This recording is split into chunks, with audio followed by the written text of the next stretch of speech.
Good evening, everybody. I want to thank you all for joining us tonight. We've got a really great ASCS practice management webinar scheduled for you all today. Really something I think we should all be more aware of, and we're literally going to talk about how to invest, how to save as a middle and early career surgeon, and try to set yourself up for financial success, financial wellness, and financial security going forward. So I want to thank obviously all our panelists for being here. Dr. Cusick, Dr. Hassan, Dr. Shah, and Dr. Sethi. And thank all of you for being a part of this. Dr. Sperling and I are really happy to host.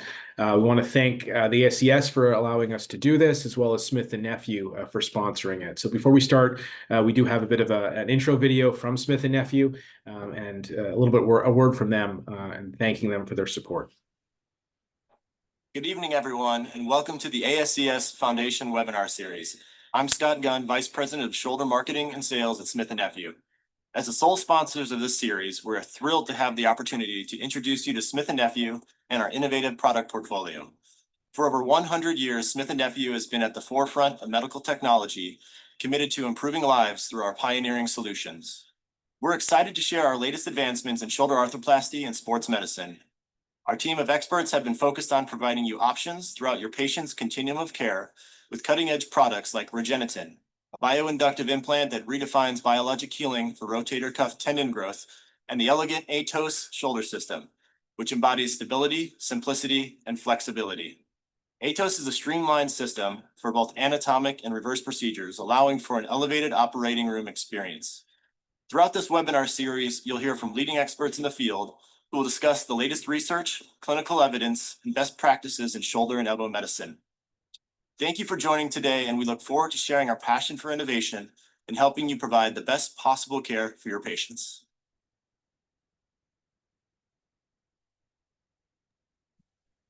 Awesome. Great. So we'll start right up. So we're going to have Dr. Cusick start here. So Mike, if you can start sharing your screen. And so the first talk we're going to go through is a little bit about how you can use your own job as your own investment. So we talk about other outside investments, but for a lot of us, I mean, all of us really, we're surgeons and our job is our primary source of income. So what can we do within our job in terms of ancillary services to try and build our financial future? Mike? Great. All right. Thanks, Peace and John, for having me. Can you guys hear me all right? Can you see my screen? Yes, we can. All right. So we're going to talk a little bit about ASC or hospital buy-ins, ancillary revenue, and medical real estate purchases in this little short talk here. My relevant disclosures are that I'm a partial owner in a partially physician-owned hospital. So to start off, let's just briefly talk about the types of available ancillary income, and that's really based on the employment model for the individual physician. So let's categorize physicians for the purposes of this talk, just very oversimplified, but roughly we'll fall into two groups. And these is, again, rough, but academic or hospital employed, which would be surgeons who are employed or affiliated with an academic institution or hospital system. Generally, they have some sort of base salary with an RVU incentive bonus structure. The second group would be, private or privatemic type practices. This would be roughly incentive-based compensation, right? So one model would be with RVUs with a set number of dollars paid for each RVU worked. Another would be just straight cash collections, eat what you kill, if you will. So for this talk, you can see here, I've listed some of the opportunities available for each type of employment that I'm familiar with, that I looked at for this talk. There's also the opportunity for investment in medical device companies for either of these, depending on your contract and its limitations, but I'm going to leave that to Dr. Sethi to discuss that aspect of it. So most of this is going to be geared, a lot of it at least, towards private physicians with these ancillary income streams because they're so necessary in that practice environment. So in a private model, you have a new surgeon can either start as an employee with a salary, usually a meager salary compared to their peers. And once they get afloat or profitable, they'll work a varying number of subsidy-free years once they start making money for the group. And at which point, at some point in time, they'll usually be eligible for partnership, which is kind of like, you know, the holy grail in that group. So partnership equates to a lot. It can be a lot of different things, but it basically gives you the ability to buy or own the ancillaries the group has to offer, and therefore earn passive income. So these ancillary revenue streams are necessary given the yearly increases in the cost of practicing medicine, you know, overhead in our practice, in my private practice, and steadily declining physician reimbursement rates. So, you know, I think if you're a surgeon that's either joining a private practice or switching from an academic practice to a private practice, it's critical that you evaluate these ancillaries and their solvency when you're determining the strength of the job offer and the viability of like production-based earning in that practice environment. So we'll go over the academic hospital employed options.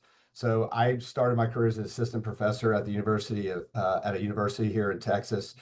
I was paid a flat salary with an opportunity to be bonus based on RVU production incentive. For me, that felt safe having a guaranteed salary, and there wasn't an immediate pressure for high volume production. So I could really focus on always trying, you know, to really focus on perfecting my clinical and surgical care of my patients. And that felt like a comfortable environment for me to get started doing this somewhat very difficult job that we all do. So we had a unique situation. I'm interested to hear what any of the panel members or anyone else has to say, but we were fortunate to have the opportunity to co-own some aligned surgical centers. These centers were majority owned by the large hospital system that our program was aligned with.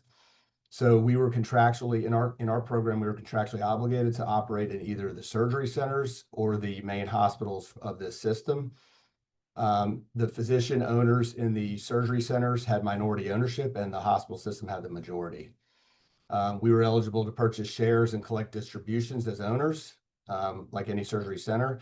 And, you know, this was by far my most profitable ancillary in that practice environment. So that's that. The additionally, as I said, medical device company and ownership, I'll leave to Dr. Sethi, but let's group intellectual industry. So intellectual property, consulting, and royalties. Those are also tremendous opportunities for ancillary revenue. I think this is where you really need to look at the fine print in your contract. And again, I'm interested in what the panel might have to say, but I think that it's highly contract dependent. And I found, at least in my limited experience, that you need to negotiate this on the way in. Your best chance to meddle with those terms are on the way in before you ever sign the contract. Once you get set, something significant probably has to change in order for you to change those terms. So, you know, questions to ask, you know, what happens to intellectual property that you create or develop while working for them? Is it theirs? Is it yours? Is it somewhere in between? Same thing with profit or royalties, right? Is that because that intellectual property was created while you were an employee for that institution? Is that your profit, their profit, or a percentage thereof? And then what happens if they do collect some portion of that money, the institution? What happens to the money that they retain, right? So it's one, if they're just stuffing their pockets, that's one thing, but there's other centers that might say, okay, we're going to give this back to that physician who created that in order to fund maybe their own research program or something like that. And that might be very valuable for a hungry, research-oriented physician to be able to self-fund their own mission kind of moving forward. So those are things to keep in mind, and really look at the fine print in your contract. So then let's move on to the private or private-demic world. So we'll start with these kind of more variable things. So owning physical therapy, durable medical equipment or bracing, and then imaging modalities, CT, MRI, X-ray, SPECT-CT, and EOS. I think that these entities are highly dependent upon and their viability upon the ownership and management of that particular ancillary. So for instance, it's highly dependent on contracting, right, with insurance companies. I mean, we've all seen, let's take MRI and CT scanners, how we moved from almost exclusively hospital-based high reimbursement CTs and MRIs to really pushing this out into the freestanding centers which at one time were profitable, but now the insurance companies have essentially squeezed a lot of the profit out of those operations. And you see a lot of people that were in that business not so interested in being a part of that business anymore. So I think if you're going to run one of these things, you can make good money off these things as ancillaries, but you have to have insurance contracts to back it up, which means you usually have to be in business with a large entity, such as a hospital system or some sort of contracting agency in order to negotiate your insurance rates.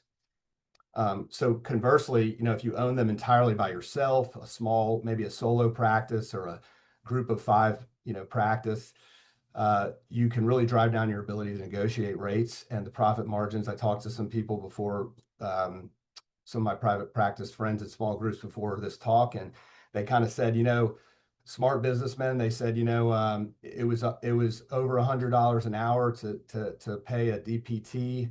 And when I went through running the operation and then the rates that I would get from the insurance companies, because he couldn't bargain, it ended up being a wash. It was too much of a hassle for him. So he decided that it wasn't worth that to make that a part of his practice.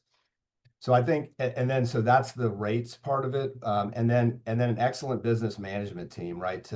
Because you have to, dot your I's, cross your T's, have your codes, your L codes right for your braces, your paperwork signed by your patients, your mandatory medical documentation. If you don't have all those things, then you're leaking the opportunity for profit. And so you have to make sure that you're doing that well, you're filing clean claims correctly. Otherwise, you can lose money on those deals that might already be only like marginally profitable, depending on your environment. So these were some interesting things that I came across I thought I'd just discuss with you guys here today. So out-of-network billing of mid-levels and surgical assistants, and I think this is state dependent. So again, I'll be interested to hear what the panel has to say about this. Texas, I think, does quite a bit of this. So briefly, the No Surprises Act, aimed to stop surprise medical bills for patients by out-of-network providers. So as part of that, they included an independent dispute resolution clause. So when there's a dispute over a payment, this resolution clause is used to arbitrate a fair price between an insurer and a provider. So it shifted the focus from surprise patient billing to insurance-based negotiation using an arbiter. And so if mid-levels or surgical assistants are out of network. So if you put your mid-level or surgical assistant out of network, you use a third-party arbitration company, you can essentially negotiate rates for surgical assist fees, and it's an arbitrated rate that's final. It's an involved process. There's a delay in payments, and it's insurance dependent, but this can be, I've seen groups that have shown me that this is significantly profitable for them. So it's something, and you're shifting this money hit from patients to insurance companies. Another interesting concept is NIL, like in sports. Think of a sports agent. You get an agency or a business that markets for you. It represents doctors and clinics. It represents your brand. If you have a big brand, let's say Rothman HSS, I'm not saying they do this, but as an example, you can leverage your brand to companies that might sell products that have an interest in being branded or endorsed by your brand. That can be valuable, and companies are willing to pay for that. And so funds can be collected for that and distributed to the partners. And that can include a whole variety of different things. Partnership and surgery center ownership is at hospital ownership is the name of the game. It's the most profitable thing that you can do. You need to look at how you buy in, how much it costs, how it's owned. Is it directly managed by physicians with a hospital system, or is it more of a management company like private equity, and it's kind of like owning a stock over the lifetime of your career? And just ask for the return on investment and make sure you look at the numbers before you invest in these. And then medical real estate, again, a great opportunity to diversify. It can be either part of the partnership or separate, depending on your group model. You win in 3 ways. You pay yourself rent, which can be profitable. You can depreciate your property and write off your earnings at 3 to 5% a year, and you could sell your ownership at a capital gains rate of 15 or 20% instead of ordinary income at 30 to 40%. But it's subject to real estate variability and things like COVID that drove down the price. You can't predict that coming, but it can be a passive source of income into retirement as well. So in conclusion, review your group and ancillary financial statements, talk to everybody you can in the group and around it, understand the investment. These are incredible opportunities for passive income, a great diversification tool, which I think benefits all of us, and possibly a retirement parachute. And it's almost a must to have these things validated if you're going to make it in private practice today. Thanks. That was really great, Mike. Thank you for that. I mean, that's a really tough topic to be able to kind of put into a succinct way. So that's awesome. Thank you for that. So, I mean, I have a few questions. I mean, I'll open up to the panel as well. And if there's anybody on our live audience who has questions, please put them into the chat. We'll try and accommodate them as much as we can. So, I guess my major question for you, let's go from the hospital employed side and then go to the private practice side, right? So the hospital employed side, generally speaking, there's not that many opportunities for traditional ancillary revenues, but you talked about it in terms of IP or consulting income. So that might also change state by state in terms of what the regulations are. So I think it might be worthwhile going across the panel. We all work in different states, I think. So it might be good to know where those differences align. So for California, for example, it's illegal for hospital systems to employ doctors, right? It has to be all by a medical group. So there's very often multiple contracts. So there is a medical group contract, which you're employed by, and then there's the hospital system. So you may very often have two contracts. So I think my advice to everybody out there, if you're looking in some place like California, you have two contracts, one with your medical group, which may be beneficial for you, and one with your hospital system, which may not be. So you need to make sure that your contracts on both sides are what you think they are. So John, what about you? How is it like in Minnesota, in Mayo? Yeah, so at Mayo, we have just one agreement between ourselves and the institution. Very interesting. Actually, we don't have a formal written contract. None of us do, which is just something that's always been that way at Mayo. But by and large, it's pretty restrictive in terms of non-competes in the area if you choose to leave as well. That's probably another topic, Michael, with all the buy-ins, the non-competes that are associated with that. Yeah, and Anup, how's it in Arizona, specifically with IP and your ability to maintain that as a passive source of revenue? So anything that you come in with is certainly yours. So if you've been working on something before you signed your contract, once you are employed, there are different arms where you can actually get granted the ability to do that. And it's through like secondary professional activities. It just has to go through a committee. And obviously, as long as you're not utilizing company resources, and during the time that you are technically employed during business hours, 8 to 5, there are ways to get around it so that you can still own it. But for the majority of the time, I would agree with Mike. A lot of times, a lot of these larger institutions, they'll take a certain percentage or take full ownership of that IP. So you have to be really clear on and be early in the game. And if you do have an idea, to submit that and make sure you have the appropriate approvals in place. So, Hafiz, I would say that for clarity, I thought you meant on employment. The IP, Mayo is very strict. They own our intellectual property 24 hours a day, 7 days a week. So ours is probably one of the more restrictive areas. And any agreement we enter into, like a lot of it, they keep the majority of the money. So ours is one of the more restrictive ones. Paul, what's it like in Connecticut where you're at? I want to answer your question and just emphasize a couple other things. Mike, you nailed it with that talk, and I think that moving forward, individuals who are sort of coming out into practice should look at your slides and go by them one by one, because you hit a lot of important things. In private practice, for me, our specific contracts allow you to do whatever you want and what you do, and as long as it's on your own time, like Anup said, as long as you're not using company time and company resources, those are your own IPs, and what sort of revenue you derive afterwards is all yours. But just going back to emphasize a couple of things that Mike nailed that I think are so important. You as a surgeon are able to drive significant ancillary revenue. That's why you're exciting to hospitals, private practices, and anywhere.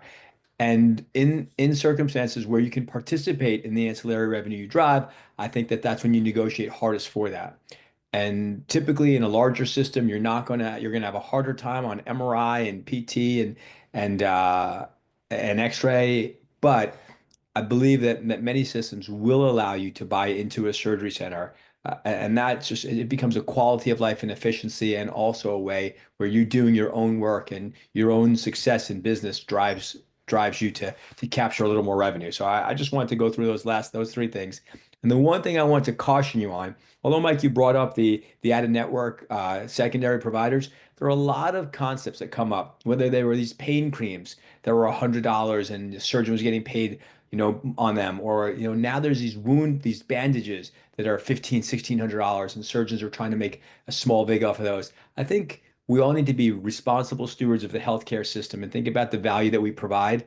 So while there are some quick dollars, just think about the long game, because those things won't last, and they'll get taken away. And then if you get your name caught up in that, it could be damaging to your reputation. I agree with that. Sammer, you'll be up next. So any thoughts from you on how that works with IP and specifically where you are? No, I mean, I think there's some really, really good comments raised. The things that I would add, Hafiz, you talked about the state-specific rules. I'll tell you, for anyone that's in fellowship looking to get that first job, you've got to make sure that whoever your contract attorney is familiar with the state rules. So we tell our fellows, we mentor shoulder fellows and sports fellows.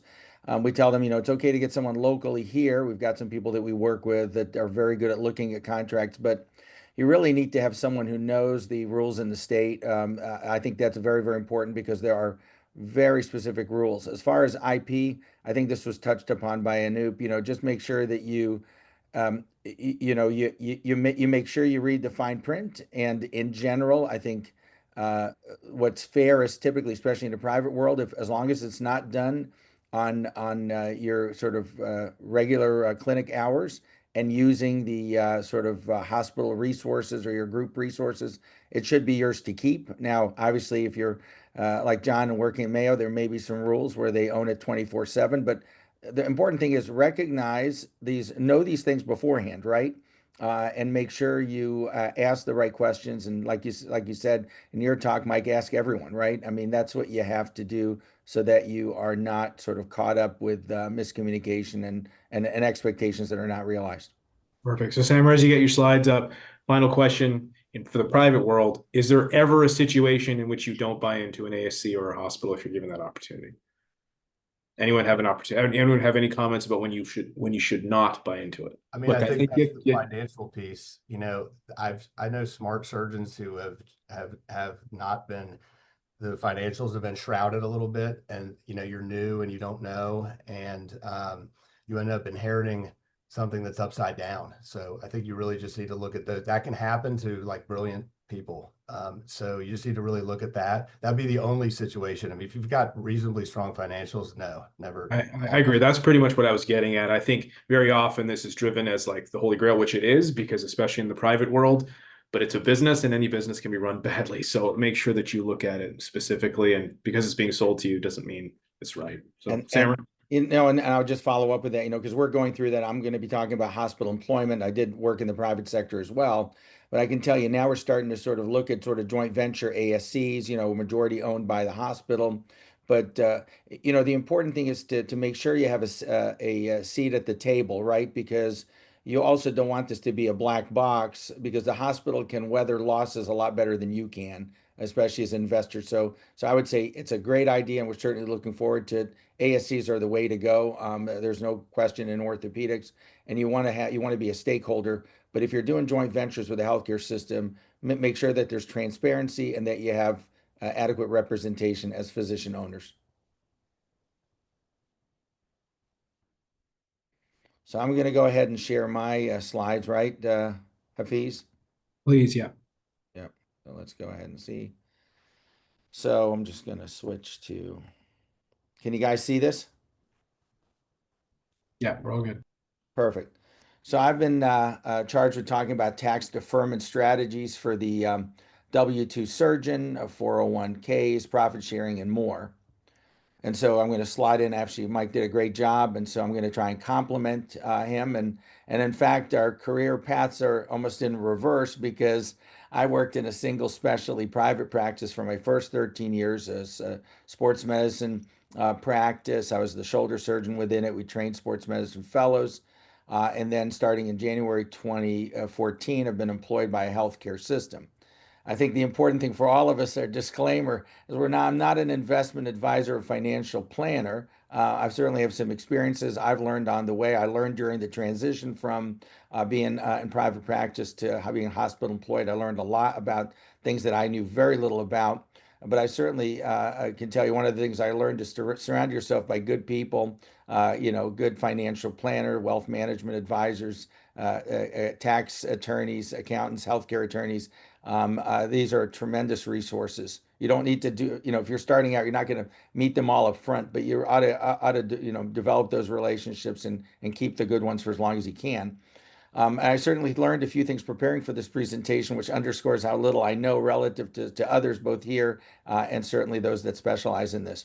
And then finally, I did reach out to one of my former partners, Sanjeev Bhatia, trained at Rush and then at Stedman. He's a hip preservation guy out of Central DuPage. He also writes with David Mandel, who's actually an attorney that runs a wealth management group here in Cincinnati. And they write a monthly entry in Orthopedics Today, and there's some really good content.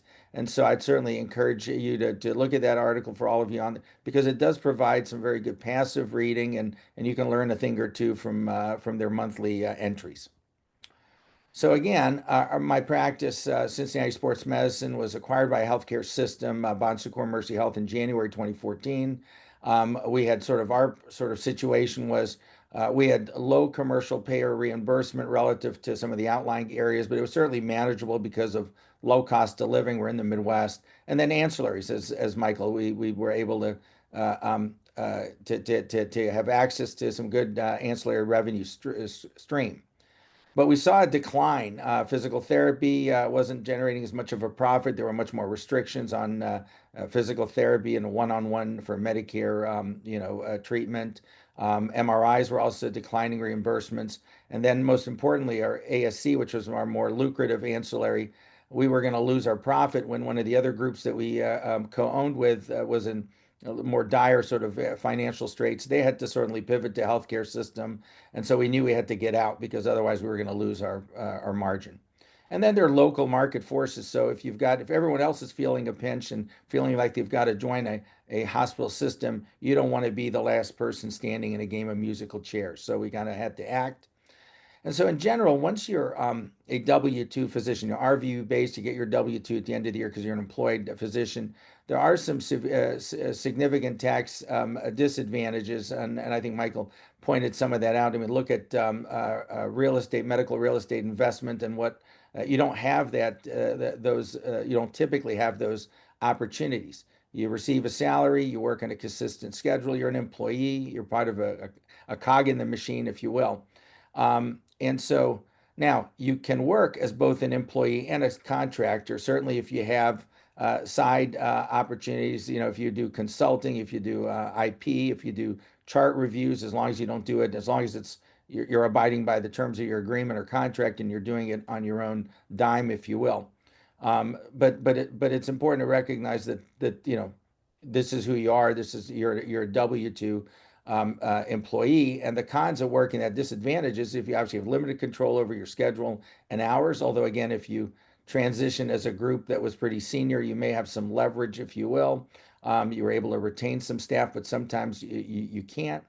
You've got reduced potential income compared to 1099 counterparts. You mentioned obviously the ancillaries. I think Michael did a great job with that. There are more limited tax deductions, whereas 1099 physicians can deduct insurance premiums, CME costs, etc. And there are fewer retirement plan options, although again, if you are able to set up an LLC for some of your side ancillary income, if you will, then obviously you have those additional opportunities available, but not strictly as a W-2 employee. Now, that said, the reason that being hospital employees become more attractive is there is some job security. There's no need to separately track expenses or tax obligations. Again, that's not the reason that we transitioned, but certainly there are reasons why this is attractive for some of the younger physicians. There are benefit packages that are included. So your employer is typically covering the cost of your malpractice insurance, licensing, credentialing, privileging, CME, etc. Your health insurance coverage, vision, dental, paid time off, etc. There are also employer-sponsored retirement plans. I think those are very beneficial. I take part in both 403(b) and 457s. They can potentially add up to quite a bit of monies that you can put away. And then there are simpler taxes in general. Your tax, not to say that, you know, at the end of the year, it can get pretty complicated if you do other things as well. But in general, your taxes are deducted upfront from your paycheck, and you're only responsible for paying the employee portion. And that's not the case, obviously, for an independent contractor.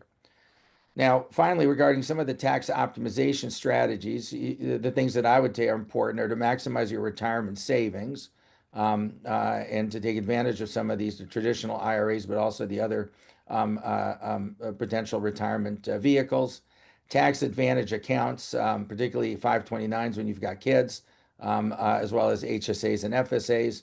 And then other things including managing your investments tax efficiently, LLCs for any ancillaries, and then also making sure that you take advantage of other things that your employer may offer, and I'll get to that a little bit as they apply to me. So you want to maximize your retirement savings. You want to you contribute the maximum amount. I would tell you that that's important. You want to sort of live below your means. The only thing I would say may be different than that is if you have a tremendous amount of for a starting physician, tremendous amount of burden from you know, all your expenses for education, you obviously want to pay those off as well. But once you get past that, then certainly you want to put that money away in these different vehicles. You want to know what your limits are for your traditional IRAs. They're 7,000 if you're under 50 years old. Otherwise, they're 8,000. And there, as I mentioned, there's some catch-up contributions again if you're older. So a more senior surgeon will want to take advantage of those as well. Now, there are some comparisons. You want to know these differences between your 401k. Again, the advantage there is some employer matching contributions. Traditional IRA, the contributions may be tax deductible, earnings grow tax deferred. And then the Roth and the SEP, also just knowing the nuances. And again, but I would say take advantage of these and put money away because it'll come in handy later on.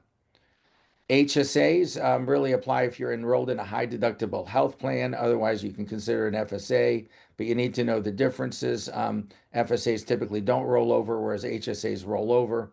And you need to know some sort of the caps on these. The other thing about FSAs is they're not portable, so if you change employers, it doesn't come with you. 529s, I certainly have two kids, both in college right now. It's coming in handy. It probably should have started early.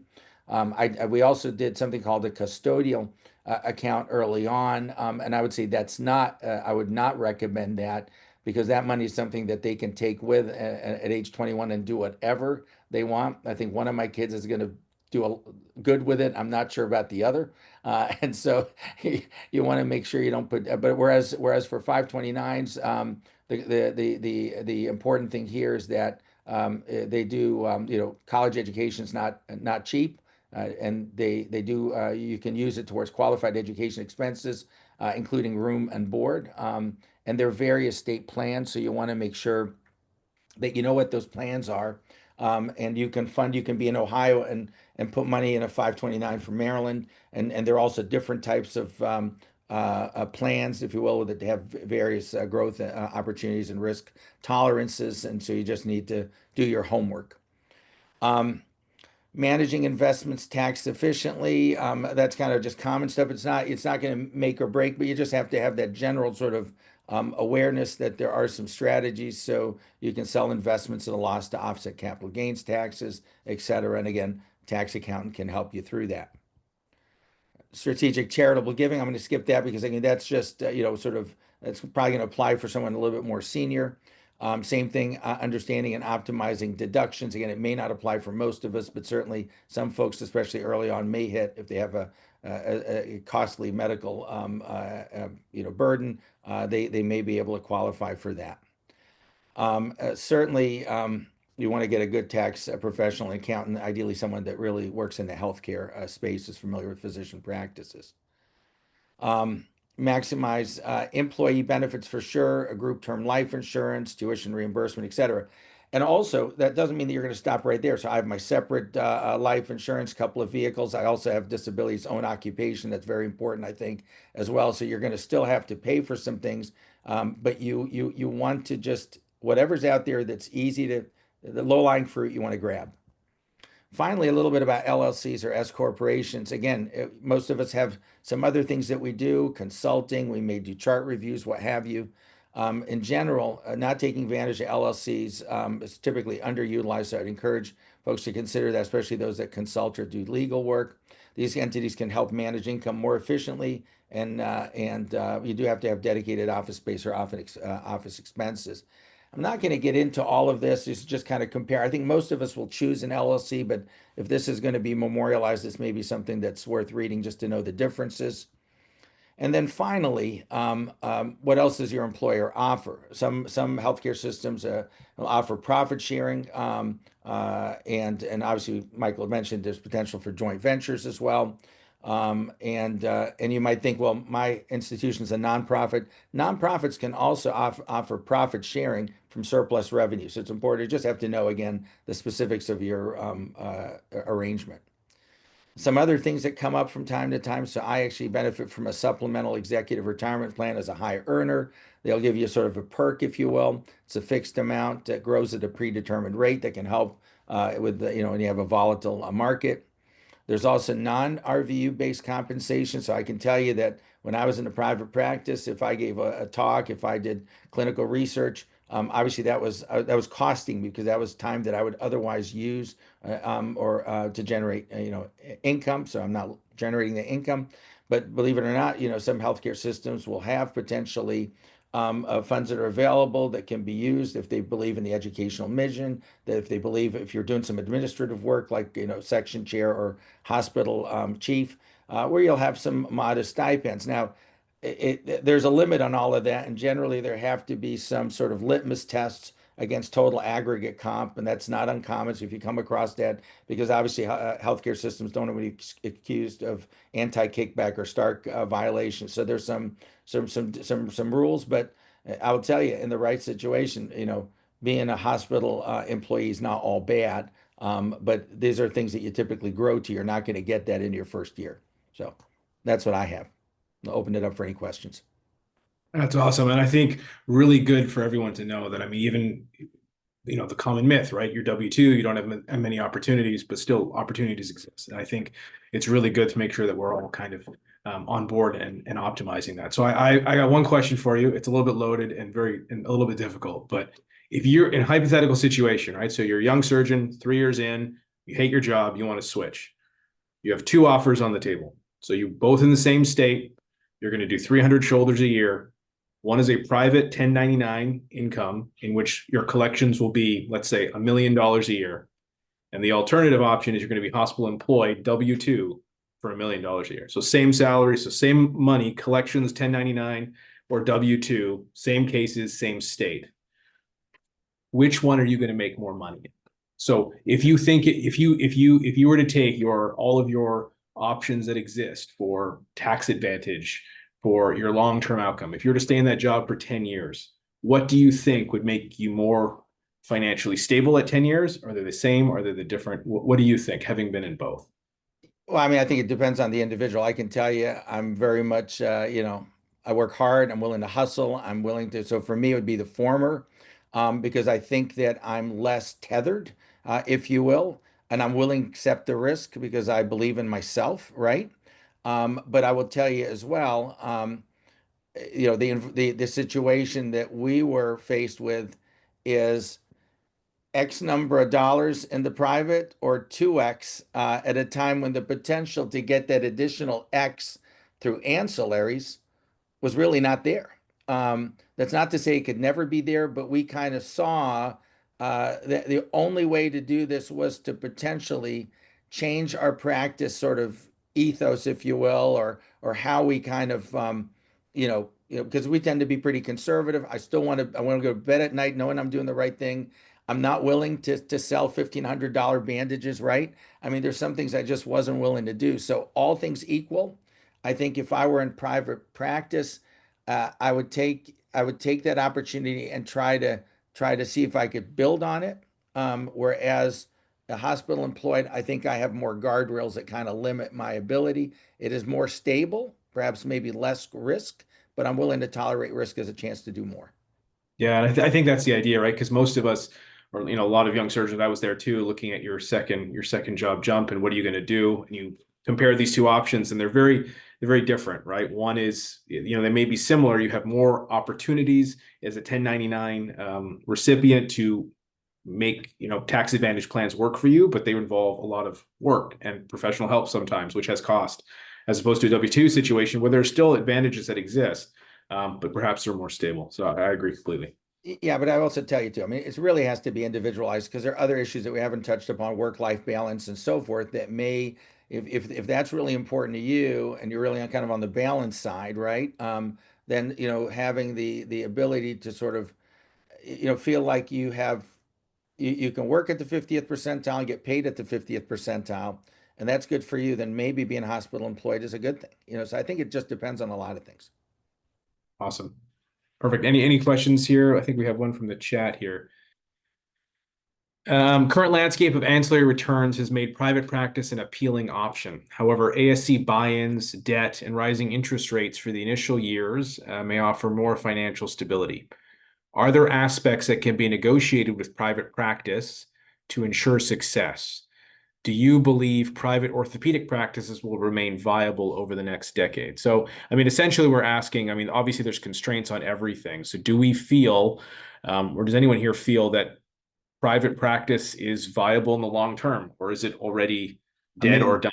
Paul, what do you think? I know you have strong opinions. I got opinions on this one too. I would love 2 or 3 hours on this topic and perhaps a bourbon in between each hour to get the truths out. But I believe that you need both, and you need both to be successful. I think that in the end of the day, we're both able to provide medical care to patients and deliver equal high level medical care.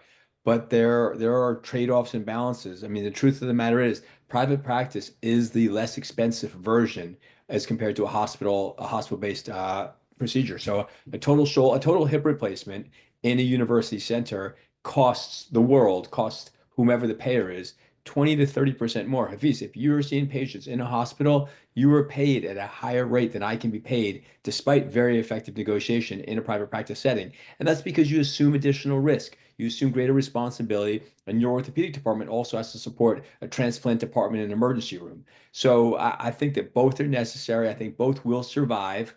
And you just have to be thoughtful and careful about how you have them both survive. The truth is, without one, we would miss one another, private and academic practices. We'd be in more trouble than I think we realize if you only had one system working towards a nationalized healthcare system.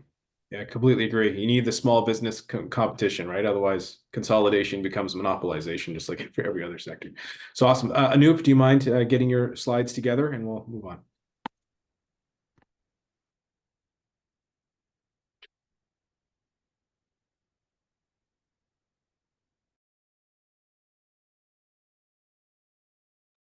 All right, can everyone see me?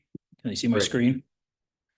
All right, I think this is actually very timely to follow Samir and Mike.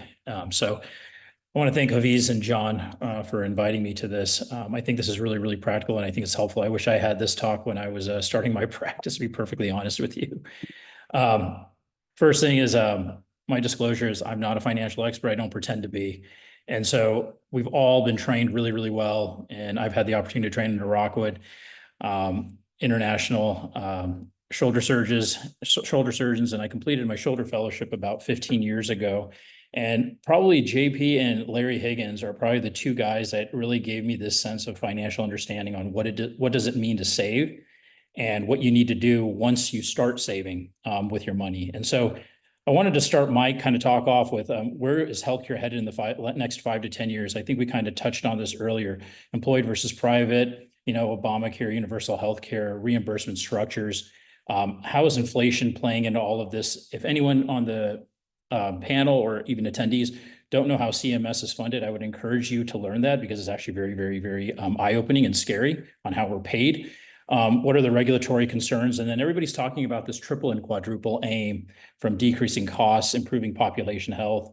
enhancing the patient experience. But that fourth one is really the physician well-being. So whichever practice you choose, whether it's a private practice or an academic one or private academics, just really make sure that your well-being is there. I'm similar to Samir, that I was in a big multi-specialty private practice group for about 10 years.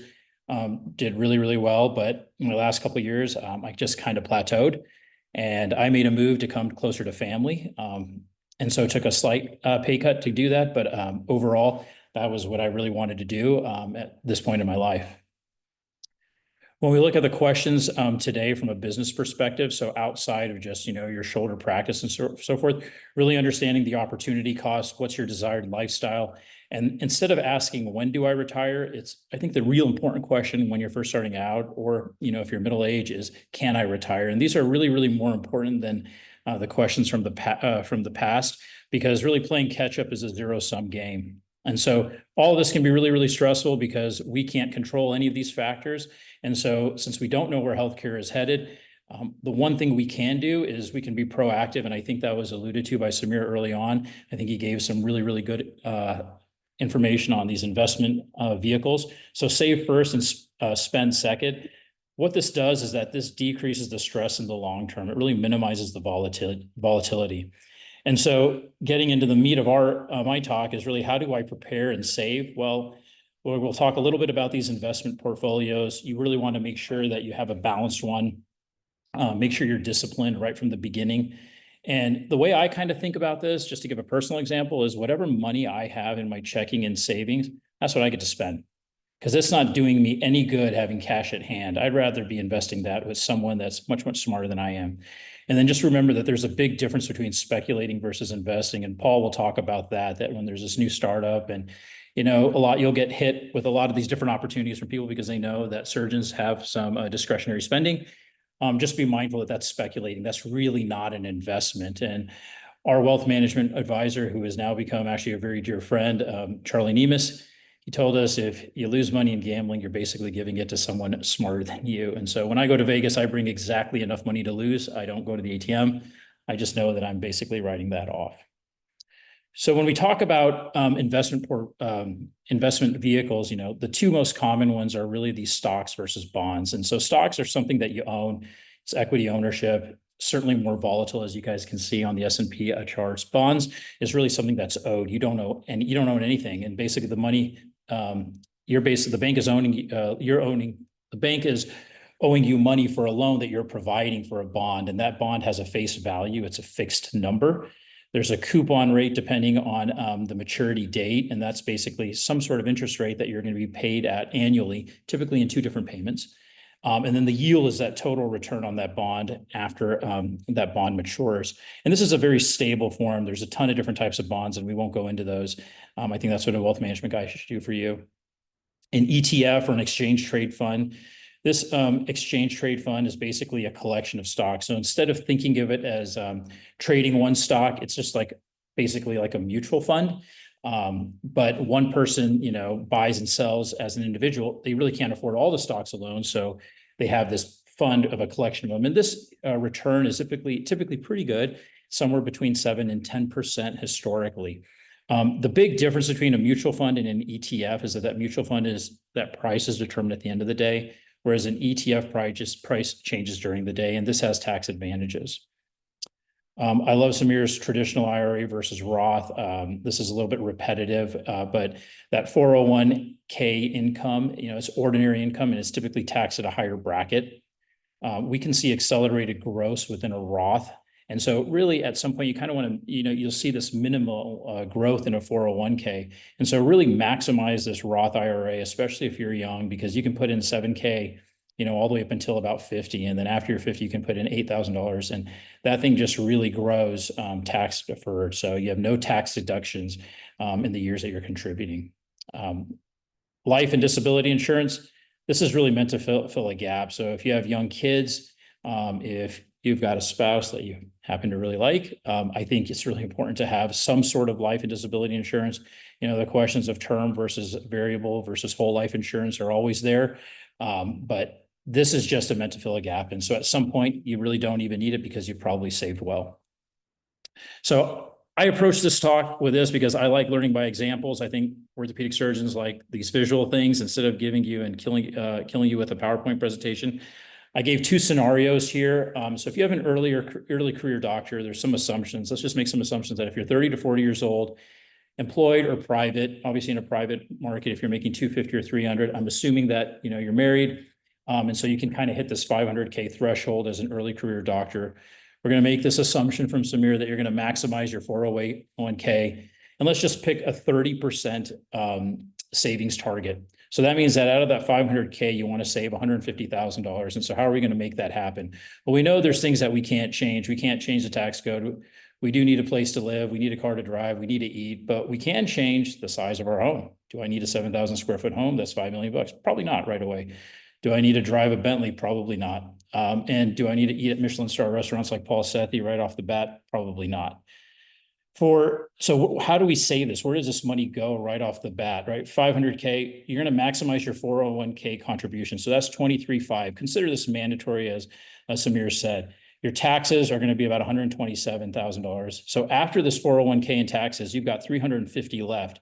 Well, remember, we wanted to save 150. So subtract that 401k. So you still got to save 126 out of that 350. So once you've subtracted that, you've got $220,000 that you get to spend. So every month you get to spend about 18 grand. That's actually pretty good. And remember, you've already paid yourself first between the age of 30 and 40.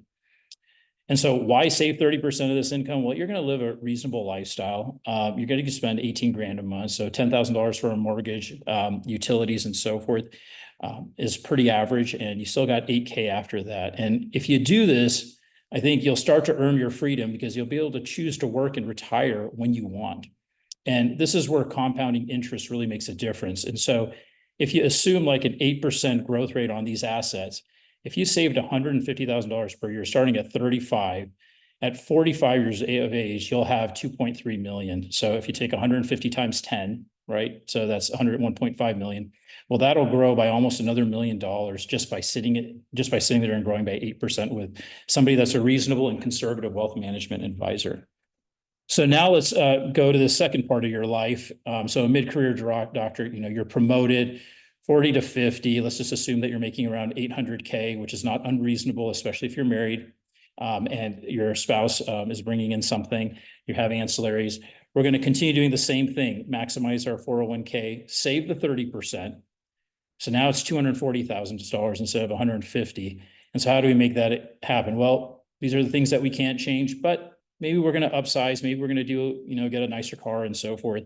But still make sure that you're saving. So now your 401k still is 23.5. Your taxes are a little higher because you're making more. But your total after that is $531,219. So we need to save $240,000 because that's 30% of 800. So now you still got to save 216, right? If you subtract that 216 from the 531, you have 314 every year that you get to spend. So every month you get to spend $26,000. So if you're still living on that $10,000 mortgage, utilities, whatnot, even if you upsize a little bit, now it's 15 grand, you still have about $11,000 that you get to spend. That's discretionary spending. And now remember, you're paying yourself first because you've done all this saving early on. And so where does this get you? Well, remember, you started with 2.3 million. Your annual contributions after 45 was 240. We're going to assume an 8% growth. Let's just say you're going to retire at 60. You know, none of us, you know, God willing, you know, we all want to practice as long as we can, but you just never know what's going to happen. And years to compound is 15. That's like $14.5 million. So you saved the 2.3 million initially, and then you've got that 240 times 15, which gives you, you know, that difference, that delta. But with an 8% growth, that can get you to 14,500,000. And at age 60, that's pretty good.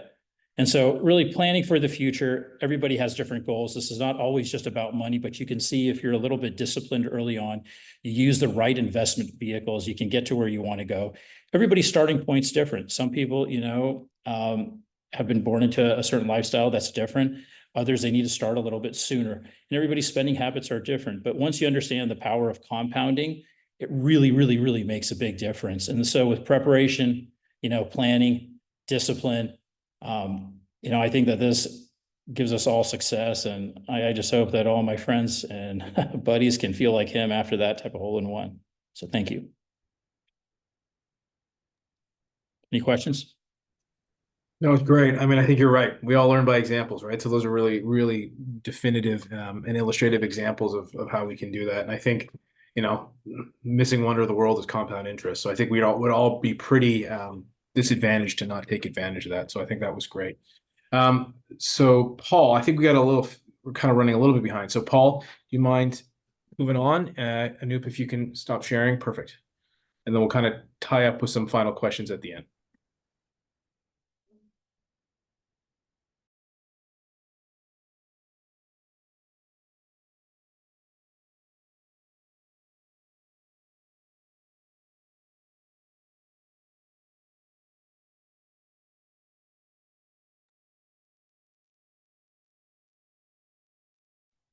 We can see you, can't hear you. Good. All right. Well, that's probably better. It's probably better than any of the things. Look, I'm last test, and I will try and stay on point. I'll talk quickly, and we can ask questions. How much do I invest in this amazing startup? Like, that's the question you asked me to try and figure out, Hafiz. So that's what I'll try and get through with you guys. So first of all, what's a medical startup? It's a pre-market company. I'm not talking about a design team. I'm not talking about making a product and getting it to company A, B, or C. I'm talking about someone comes to you with a good idea and says, look, do you want to get involved in a company where we can do more? And the challenge is this. You guys don't remember the name Rotation Medical, but it was reborn Regeneten and sold for $125 million. And then this is a picture of Kevin Rocco, and I'm proud to call Kevin a friend and a thoughtful person. He came up with this idea while at Yale as a student called BioRes, and $250 million later, this guy who's younger than all of us before we graduate residency has now changed his entire life. So with these companies and these stories that are real life, that are things that are in all of our spectrums, it's the next thing to say is the surgeons, look, show me the money, let me get some of that, because I too will invest in these businesses. And if I had given Kevin $20,000, I would have had $1 million back. If I had given him $100,000, I would have been sitting in a Noop's retirement seat at $14.5 million. So these stories exist, but let's get step back. In general, looking at medical startups, you have somewhere between a 75 and a 90% chance of failure. And failure means like, oh, I made my money back. No, failure means you lost everything, right? The medical business is a very, very hard business to get into. There are regulatory hurdles that are sort of inordinate. Samer talked a little bit how hard it is to be in a private practice and maintain the stresses of private practice. Now you're going outside of your lane. The development cycle can be very, very long. So those of you who've sat on design teams could take 3 years or 4 years. Then there's this concept of commercialization and finance and funding. And just because you have a good idea, it doesn't mean you've commercialized or financed this thing. And then securing continued funding, like that's a hard thing. And who do you get your money from when you want to do a medical startup? Well, let's just take a snapshot. Here's something I found on Smith Nephew's annual release. And after they bought this Regeneten, I looked at their additional acquisitions, right? They had 5 acquisitions over 4 years. Many of these you haven't heard of. So here you are thinking, oh my gosh, I've got this great company. Everyone out there is buying 30 companies a year, Zimmer and Arthrex and whomever, not to use any names. But look, here's a large to mid-cap size company that's picking up 1 acquisition on the average per year. So you're looking for this unicorn. So why on earth should you get involved with medical startup? Because here I am telling you have a 90% chance of failure because you go back to Kevin Rocco and what he did. It can be fun. It can be an exciting way to invent. It can be an exciting way to develop. And if you look at your career as a surgeon, well, that's fantastic and rewarding, but you can also really grow and expand as a business individual. And I think It's a lot like gambling. Anoop talked about when he goes to the casino, he takes his $20 bill. I don't think anymore because I've been there with you once, maybe $22. And he's like, look, this is all I can play with. My wife will yell at me otherwise. Well, when you go to medical startup, you should absolutely say that the money I bring to medical startup is disposable income that I should anticipate or expect to lose entirely. And if I have fun, if I invent, if I develop, and I later build business relationships for a future successful event, well, then I have been successful. And I know that sounds pessimistic, but it's really true. So what do I do? How do I approach this? I mean, first, I want to see a good idea. Good ideas are ubiquitous. Good ideas fail 90% of the time. So if there's any tech idea, look, med tech doesn't fail 90% of the time. It fails 98% of the time. So those of you who want to sort of touch on med tech, please buyer beware. But you have to really invest and pick your team. In the same way that you're going to join a practice and pick individuals whom you trust and think can mentor you, when you get into a small business, you want to pick a leadership team that has finance and commercialization experience. Without those, you will lose your runway. You'll run out of money before you ever get to the end zone. So the step back from this is, why on earth does a good company with a good idea want your money? I mean, you should ask yourself that. And it's very, very simple. The slide sells it. Because you are a sucker. You have no recourse. You'll exert no control over this business. You're too dumb, me, to get diluted out. And the money that you give them is locked up in perpetuity. So I know I sound like a curmudgeon when I'm telling you this. And I guess the point is, please, you go into these eyes wide open, because you can get one out of the park, but it's unlikely on the first 9. You have to not be upset or not be sad. The money you invest is investment in your own self, in your own education. Really, companies fail because they lose leadership and execution. The founder of a business is very unlikely the one who's going to take you to the closing of that business. They have the limited experience to get past the startup phase. Great ideas need to be executed. Execution is everything, and cash is king, and companies run out of cash. So I guess in my last slide, what do I really do and how do I figure this out? Well, there are 2 different things. Here you see some sprinkles on one side and you see eggs in a basket. If you had $100 and you said, look, I'm going to get involved in medical startup, you could try and put that $100. And if you put it all in BioRez and it hits, I mean, good golly, you are wealthy. But more likely, or at least what I recommend that you do, is you take that $100 and you put $10 in 10 different companies. And it's the same concept as a diversified portfolio. So enter with caution, enter knowing you're likely to lose, sprinkle it or pepper it out a little bit, and really get involved because it's what you're looking for in personal growth. This has to be a later stage career thing to do after you've listened to Anoop and saved and listened to Mike and invested in your surgery center. These are really later career fun things to do.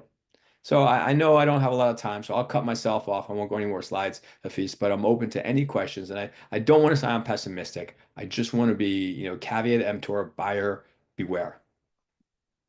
No, I think it was very refreshing to get an honest opinion on that, because very often we don't get honest opinions on that. So I think that was fantastic. I guess my question for you, a little bit what Anoop was talking about, right? So we're talking about moving from investment to speculation. I think that's a great way of saying it.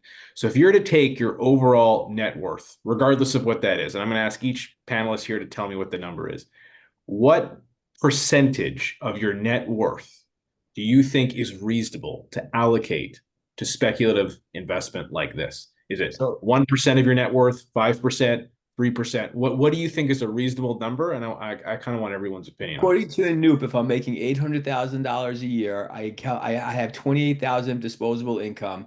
I have about $7,000 a month that I could really, really gamble with if I want to live tight on the budget.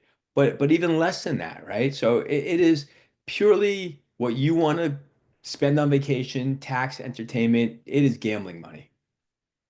So what's the number? A percentage of your net worth? 1%, 5%, 10%? What's the number? I have to actually think. I don't know that right answer. I like that you're pressing me on it. Look, Mike, what do you think? Like for me, I mean, it's everyone's risk profile, but that was a great talk. And I've had some of those experiences, the not so great ones with speculative investing. So I would say like 1% or less. Anoop? I don't really look at it as a percentage. I mean, I think that's why Paul's having a hard time with that question. I'm sure that, so he and I have talked a lot about, finances and things like this, but the way I look at this is like, so I'm 40, I turn 47 next month. And so I have two young kids. I have a freshman, well, now a sophomore in high school, and a 2B sixth grader. My wife doesn't work. And so as a surgeon, we tend to be risk averse, right? We like knowing and being in control of things. And so just like what Paul said, I treat this speculating like gambling. And so whatever I'll bring to the casino, I'll do. And if I've saved a lot early on, like I have, that's why I'm here today, I can take more of a risk. So I don't know if utilizing your net worth is the right example. I kind of put things in a basket that's like high risk, like really, really, really high risk, and then kind of my safe bin, right? And so, I think a high risk thing might be real estate. So I've invested in real estate, but in this like startup company that Paul's talking about and so forth, it would be a minimal amount. I'd have to be really, really, really bought in on why this is going. And, you'd have to make sure some assurances are there that if this thing does do well, that not only you're taking care of, but you're taking a big risk right from the very beginning. So I don't think there's a number that I can give you. So I'm not trying to circumvent it, but it depends on how old you are and how much you've saved and where you've come from. I think that there's not a magic number for it. John, Samara, what do you think? I mean, how much? I asked John, right? East Coast guy, gone Midwest. I mean, what secret I insights? was getting to John last because I wanted to hear that one. That's what I'm getting there. Yeah. Samara, what do you think? What are your thoughts on how much of your disposable income, net worth, whatever? Like, give us some type of something tangible where you can say like how much is worth speculative. Yeah, I Or don't think. maybe it's nothing. Maybe it's absolutely nothing. No. I've done that. I will tell you, I think I'm a little bit like Anoop, although I don't think my percentage is probably higher than 1%. But I'll tell you, I mean, I think it's an evolution. So I started doing real estate. We have a couple of rental properties we rent. So I did that first. That's considered risky, but not as risky. I'm 59, and I just started investing in startups, what I'd call, truly gambling, high risk, just about 6-7 years ago. So I was probably pretty late. But I have to tell you, I would say one of the rules for me is that I will tend to do this in companies where I have sort of an engagement or a passion and some understanding, sort of like Warren Buffett's adage, I invest in companies I understand. I'd still consider it high risk, and I still think you have to think of it almost like gambling money, but I'm not so reckless as to do it in something I know nothing about, right? And in one of those companies, I actually serve as chief medical officer. So it's a startup for which I have some skin in the game and some understanding. And so you're all the things that were touched upon by Paul really do apply. You start developing relationships. We're starting to do some clinical research. We're starting to do some multi-center study on a product. And so there's it becomes multifaceted, which also means that I'm going to enjoy this. And if it winds up failing completely and I lose all the money I put in, and I'm okay with that because I've enjoyed the ride. And I think I agree with Paul in that regard, but I can't put a percent, but it is more than 1%, and it's definitely less than 25%. So John, final word to you. I mean, you've had a unique experience, like in developing, being in development with startups, IP, and obviously you've done, uniquely well. So give us your thoughts on how should people approach this? How much of their own time, money should they invest in medical device development, startups, or even, risk investments? Yeah, I thought all the talks were superb. Paul, yours was brutally honest, but I absolutely loved it. I think you were spot on thinking about the percentage of that. I think the fees probably, it changes over time based on where you are in life with your kids and family. I would say that number for me is probably a little higher than the others. I think it's probably at least 5%, but it's really based on people that have a history, a CEO that has a history of success. So it's really based on the leadership of the person in charge of the company. But I think that's a fair upper number to think about. Awesome. Any final words from our panel? Thank you all for doing this. I really appreciate you guys being here. Thank you to everyone who's tuned in. This will be obviously recorded, and I think it's great, kind of an enduring content for the ASCS to put out. Really important for all of our membership to understand and learn about. So thank you all again for being here. We appreciate it. And for those watching, we will be having our final webinar, I think sometime in August, for the final installment for this academic year. So thank you all again. Thank you. Thanks very much. Thank you. Thank you.